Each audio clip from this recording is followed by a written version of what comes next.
बानी बानी पीटीआई बहुत स्ट्रिक्ट हो गए हैं, एक दफ़ा फिर एग्रेसिव नज़र आ रहे हैं।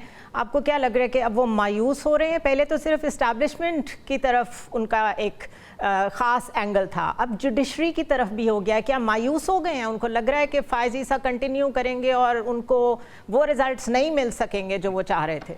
बट सवाल ये पैदा होता है कि क्या पाकिस्तान में हर शख्स का वही मौक़िफ़ नहीं होना चाहिए जो इमरान खान का है? इसकी वजह ये है कि ये कैसे मुमकिन है कि एक शख्स के लिए एक पूरी नई अदालत बना दी जाए, एक पूरा निज़ाम ही तहबाला कर दिया जाए, उसमें इमरान खान ही नहीं, पाकिस्तान के हर शहरी का यही मौक़िफ़ होना चाहिए जो उनका मौक़िफ़ है। और इसमें अच्छा। स्ट्रिक्ट होने वाली कौन-सी बात है? जब आइन बदला जा रहा है, आइन की बुनियादी हैयत बदली जा रही है, तब्दील हो रही है, तो ज़ाहिर है कि इमरान खान का मौक़िफ़ इससे भी ज़्यादा सख्त होना चाहिए। बल्कि मैं तो समझता हूँ, ये जो तहरीक-ए-इंसाफ की तरफ से बात आ रही है कि वो आईनी तरमीम के ऊपर काम कर रहे हैं जेयूआई के साथ, ये एक फ़ोहिश मज़ाक होगा पाकिस्तान के लोगों के साथ। राइट। किसी आईनी तरमीम की इजाज़त नहीं दी जा सकती फ़ॉर्म 47 से मुंतखब पार्लिमान को। ये तो वो स्टांस है ना जो कि स्टोलन मैंडेट का पीटीआई शुरू दिन से लेके चल रही है, उसका एक अपना कॉन्टेक्स्ट है। लेकिन गवर्नमेंट को तो बिल्कुल इसकी कोई परवाह नहीं है, वो तो अपने नंबर गेम को पूरा करने के चक्कर में बिल्कुल मसरूफ़ हैं, बल्कि उसके बहुत करीब हैं। अक्टूबर के फर्स्ट वीक में वो ऐसा करने जा रहे हैं, उनको 63A को अमेंड करना पड़ रहा है, वो उसे भी कर रहे हैं। So they are hell bent on doing what they want to do. मैंने इसलिए आपसे ये पूछा कि इमरान खान दोबारा एग्रेसिव हो गए हैं, क्योंकि अंदर बैठ के उनके पास कोई इतनी ज़्यादा ऑप्शंस नहीं हैं, और उन्होंने जब ऑप्शन मिली उस वक्त इंगेज करने की भी कोशिश नहीं की। शायद पॉलिटिकल लोगों के साथ बैठ जाएं, इस्टेब्लिशमेंट के साथ बाद में बैठ जाएं, या एक ही वक्त में सबके साथ बैठ जाएं, या वो एग्रेसिव नज़र आते हैं, या वो बिल्कुल कहते हैं कि हमारे तो किसी के साथ कोई भी मुज़ाकरात ना करने की बात ही नहीं है। किसी एक तरफ क्या बीच का कोई रास्ता नहीं है? कुछ अरसा खामोशी या कुछ अरसा साइलेंटली इंगेज करके देखें किसी के साथ? बेसिकली तो आप वही बात कर रही हैं ना जो उनसे पहले दिन से मुतालबा किया जा रहा है, जो पाकिस्तान में बड़े सियासतदानों से किया जाता है कि जी आप सियासत छोड़ रहे हैं, घर पे बैठ जाएं, आपको हम कुछ नहीं कहेंगे। यही तो फ़र्क है इमरान खान में। इमरान खान ने कैदोबंद की सोबतें बर्दाश्त की हैं, लेकिन उन्होंने जो राइट्स हैं लोगों के वो सरेंडर नहीं किए। ये मुतालबा करना किसी का भी कि वो खामोश हो जाएँ, कुछ ना करें, ये कैसे हक दिया जा सकता है? पाकिस्तान के शहरियों को इस तरह से जिस तरीके से खामोश कराया गया। और आपने बिल्कुल ठीक कहा है कि इस हुकूमत को तो कोई परवाह ही नहीं है कि कोई मैंडेट भी कोई चीज़ है, लोगों की विल भी कोई चीज़ है, क्योंकि ये हुकूमत अवाम के ऊपर तो आई ही नहीं है। ये हुकूमत तो बिल्कुल एक ऐसे ड्रामे के नतीजे में जो है वो मौर्ज़ वजूद में आई है, जिसका आखिरी शो तो फ्लॉप ही फ्लॉप होना है। लेकिन उन्होंने एक पूरा जाली जो है वो आई वुड से कि एक पैराफर्नेलिया बना के, एक फ्रेमवर्क बना के उसके ऊपर ये हुकूमत खड़ी कर दी है। और अब ये इंसिस्ट करते हैं कि ना सिर्फ हम आ गए हैं, बल्कि हम आइन की बुनियादी हैयत भी तब्दील कर देंगे। तो ये तो एक बहुत बड़ा मज़ाक है और पाकिस्तान के अवाम को इसका मुकाबला करना है। Imran Khan I think is doing the right thing. वो इसको अगर रेज़िस्ट कर इमरान रहे खान हैं और जो इमरान खान रेजिस्टेंस यही कर रहे दिखा हैं। रहे हैं वो ठीक है आपके मुताबिक, तो फिर कमेटीज़ में जाके क्यों बैठ रहे हैं पीटीआई के पार्लियामेंटेरियंस? क्यों इस कंसल्टेशन का हिस्सा बन रहे हैं? क्या कोई दो डिवाइड हो गए हैं ग्रुप, या कम्युनिकेशन गैप है, या ये भी स्ट्रैटेजी के तहत है? फिर तो कंप्लीट बॉयकॉट करना चाहिए उनको इन सारी कंसल्टेशंस का। ये जो अभी आपने बात की है, ये कोर इश्यू है इस वक़्त तहरीक-ए-इंसाफ का। क्योंकि तहरीक-ए-इंसाफ को जो असल में प्रॉब्लम ये आ रही है कि एक बड़ी तस्वीर इमरान खान के नज़दीक क्लियर है, और वो ये है कि वो रेज़िस्टेंस करना चाहते हैं और वो इस निज़ाम को अंदर रह के इसको जो है वो तैयार नहीं है हार मानने के लिए। लेकिन दूसरी तरफ जो लीडरशिप है, वो इसमें के ऊपर क्लियर नहीं है। लिहाज़ा हम देखते हैं कि जो पॉलिसी है वो भी रोज़ाना तब्दील होती है। एक दिन होता है कि हमने जलसा करना है, दूसरे दिन है कि नहीं हम जलसा नहीं करते, हम एहतजाज करते हैं, हम वकला को निकाल देते हैं। एक कोहेरेंस नहीं है आई वुड से कि पॉलिसी में, जिसकी उसकी वजह वजह क्या से है? इसकी एक वजह तो ये है कि इमरान खान जेल में है और उनका एक्सेस जो है वो सिर्फ़ चंद लोगों को अवेलेबल है, नंबर 1। नंबर 2 ये है कि जो आई वुड से कि इमरान खान को जो एक इस वक़्त बड़ी पिक्चर है, ज़ाहिर है कि वो उनको एक एक आधा हिस्सा नजर आ रहा होगा, आधा हिस्सा तो नजर नहीं आ रहा होगा। देखिए जरा आखिर में बातचीत ही होनी है, आखिर में आपने मामला को टेबल पर ही सेटल करना है।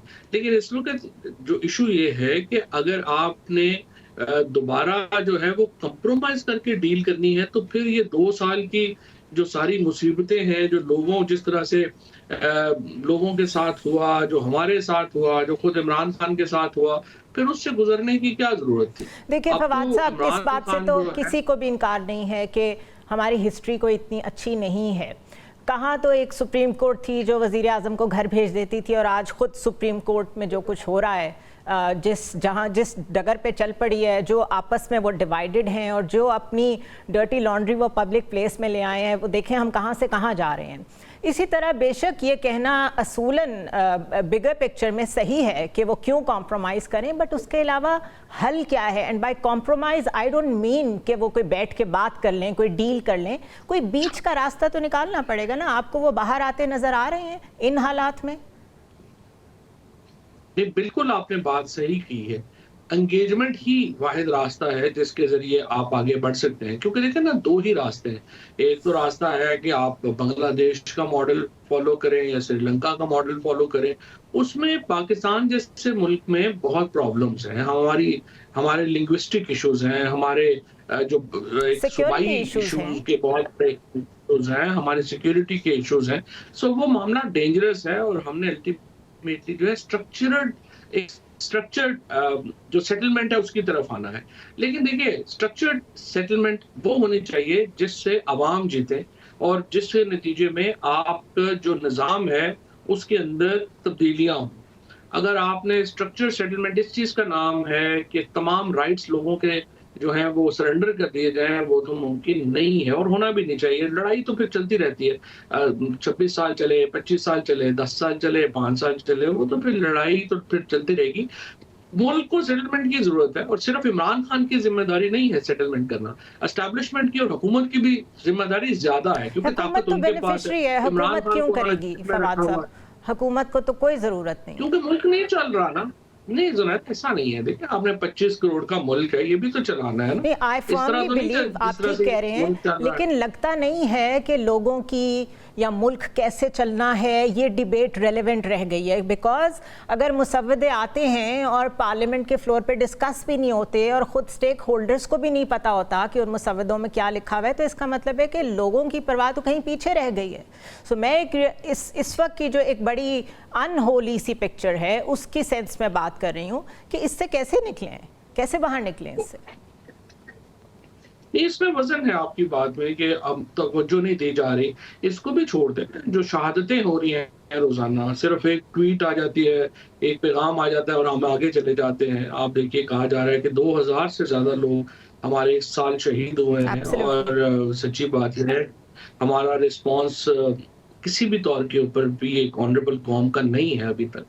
तो इसको जो चीजें हैं, लेकिन मसला ये आ रहा है कि देखिए, इससे जब आप शीशा नहीं देखेंगे तो इसका मतलब ये तो नहीं कि हकीकत बदल गई है या हमारी शक्ल और सूरत बदल गई है। उससे तो ये है कि इवेंट्स होते जाएंगे, आपको पता नहीं चलेगा।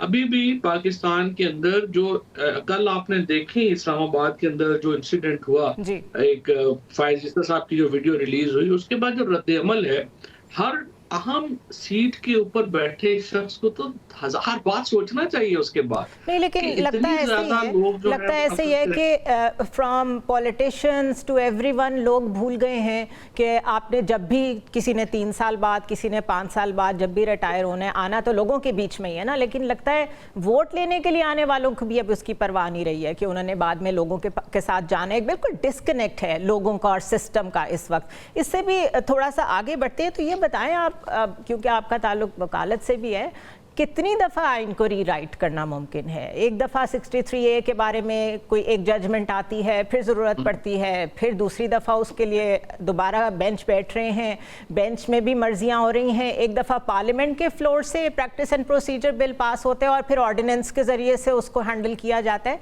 ये कितनी दफ़ा गुंजाइश होती है? मैं एज अ लेमैन आपसे पूछ रही हूँ कि आइन को रीराइट करते रहें।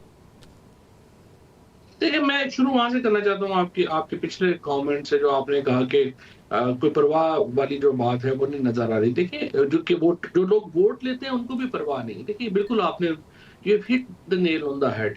देखिए इसका नतीजा क्या हुआ है? इसका नतीजा ये हुआ है, मैं आपको बताऊं, मैं 2-3 दिन पहले एक शादी पे था, एक पॉलिटिकल शादी थी, तो सारे ही जीटी रोड के ऊपर जो इम्पोर्टेंट पॉलिटिकल फैमिलीज हैं उनके लोगों से मेरी बातचीत हो रही थी, बात हो रही थी।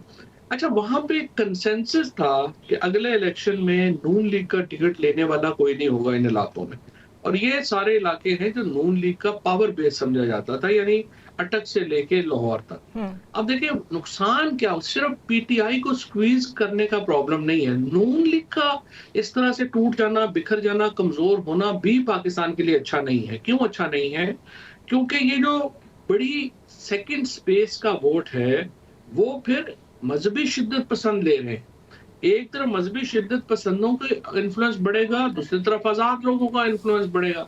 सो जब नून लीग और पीपल्स पार्टी भी कमजोर होंगे, अब प्रॉब्लम पाकिस्तान का फंडामेंटल क्या हो रहा है जो आपका पॉलिटिकल लैंडस्केप डिस्टर्ब हो रहा है ना, पॉलिटिकल पार्टीज ही ना रहे अगर, तो फिर क्या रह जाएगा? हाँ नहीं बिल्कुल, आप देखें ना, 4 फोर्सेस हैं इस वक्त जो कि फेडरेशन की बात करती हैं, चाहे हम उनके हक में हों, चाहे क्रिटिसिज्म उनके ऊपर हो, जो मर्जी। सबसे बड़ी इंपॉर्टेंट फौज है, उसके बाद देखिए पीटीआई है, पीपल्स पार्टी है और नून है। जो मर्जी ये पार्टियां आपस में एक दूसरे को क्रिटिसाइज करें, बट फैक्ट इज कि these 4 actually signify the federation of Pakistan.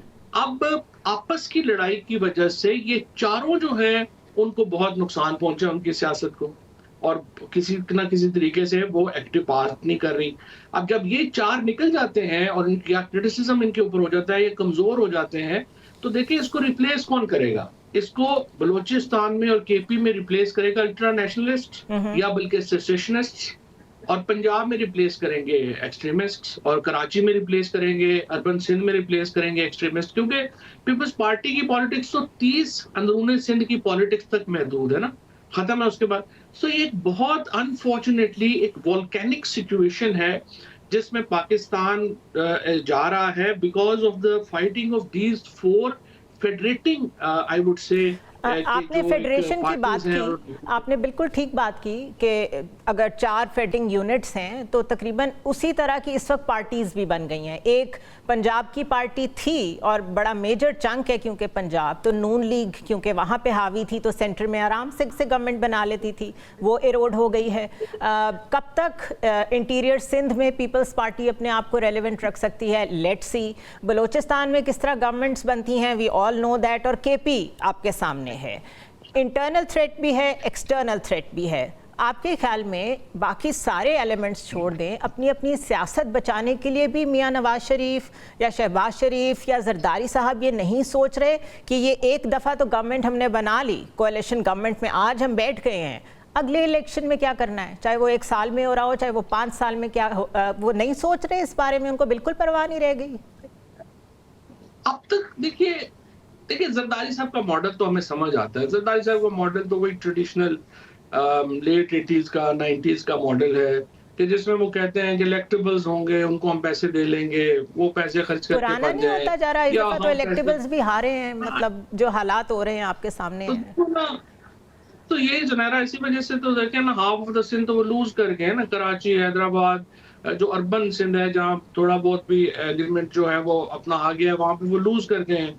और अंदर भी जो इंटीरियर है वहां पर भी आप देखेंगे कि वो अपनी रिपीट परफॉर्मेंस नहीं कर पाएंगे।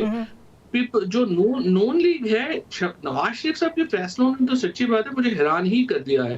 देखिए हम लोगों की तकरीबन उम्र उतनी है जितनी नवाज शरीफ की सियासत की उम्र है, और उनका जो एक्सपीरियंस है या जो उनका कद है पाकिस्तान की सियासत में, उनके फैसले कतई तौर के ऊपर उनके कद को जो है वो रिफ्लेक्ट नहीं करते। मिसाल के तौर के ऊपर, मैं जब जनरल बाजवा साहब जब हमारे पास आए और उन्होंने कहा कि इलेक्शन करवा देते हैं और आप असेंबली जो आप इलेक्शन करवा दें, नो कॉन्फिडेंस वापस ले लेते हैं, तो I was actually very sure कि नवाज शरीफ इलेक्शन करवा देंगे, क्योंकि उस वक्त मुझे लग रहा था कि शायद हम इलेक्शन जो है वो ना जीत पाए। और उसके बाद जब सुप्रीम कोर्ट में गए उस वक्त ये हुआ। तो उसके बाद से अब तक नवाज शरीफ साहब ने कोई एक भी पॉलिटिकल डिसीजन नहीं किया। और अभी भी अगर आप देखें, जब 8 फरवरी को वो इलेक्शन हार गए थे, तो वो अगर 9 फरवरी को कहते कि जो पार्टी जीती है वो हुकूमत बनाए, कहीं शायद लीडरशिप दिखा देते, कहीं पे बता देते कि ठीक है लूज करके भी वापस आया जा सकता है, रिकनेक्ट किया जा सकता है। इमरान खान के लिए या पीटीआई के लिए अगर स्पेस इस वक्त ऑनेस्टली बात की जाए बिल्कुल नज़र नहीं आ रही। आप हेल बेंट हैं, आप एडमेंट हैं कि आप पीटीआई का ही हिस्सा हैं, लेकिन आप कनेक्टेड भी नज़र नहीं आ रहे हैं उस लीडरशिप के साथ जो इस वक्त पीटीआई की है। और वो लीडरशिप भी मुझे कॉम्प्रोमाइज़ लग रही है बिकॉज वो तो जा के कंसल्टेशन भी कर रही है। तो आपकी कोई मुलाकात के चांसेस, कोई बानी पीटीआई आपको कोई रोल देने को तैयार हैं? अगर आप इतने ज़्यादा बातचीत कर रहे हैं, लोग आपकी तरफ देख रहे हैं, तो फिर आप आएँ फोर फ्रंट पे चीज़ों को लीड करें। देखिए ये फैसला तो जाहिर है कि इमरान खान का होना है, बट मेरा एक्चुअली उनको सपोर्ट करने का जो आइडिया है वो कोई उनकी ज़ात की वजह से नहीं है या पीटीआई की जो वजह भी से हो, नहीं है। अगर क्राइसिस है इस वक्त तो somebody has to lead, तो आप क्यों नहीं कर सकते? देखिए ये तो जाहिर है फैसला मैंने तो नहीं करना ना, ये तो इमरान खान ने करना है। आपकी मुलाकात सिर्फ नहीं हुई मैं उनसे? समझता हूँ कि नहीं, मेरी जब जेल में रिहा होने से पहले तो मुलाकातें हुई, अभी रिहा recent? होने के बाद नहीं, रिहा होने के बाद मुलाकात नहीं हुई है। Okay. और आई एम लुकिंग फॉरवर्ड जब भी वो मुझे बुलाएं। सिर्फ ये है कि मेरा ये ख्याल है कि ये क़यादत जो मौजूदा है, कंप्रोमाइज तो शायद है नहीं है मुझे नहीं पता, बट कैपेसिटी डेफिनेटली नहीं है। और सारी जो आप देखते हैं स्टेटमेंट से लेके पॉलिसी तक, हमें रोजाना रिफ्लेक्ट होता है कि कैपेसिटी का कितना बड़ा बहरान है। एक बड़ी कंफ्यूजन है, ये नहीं समझ में आता कि जो इत्तला लेके खान साहब के पास जा रहे हैं वो क्या इत्तला दे रहे हैं, और जो वहाँ से लेके आ रहे हैं वो उसी तरह हम तक भी पहुँच रही है कि नहीं, सिवाय इसके कि जब उनकी सहाफ़ियों से बातचीत हो जाए।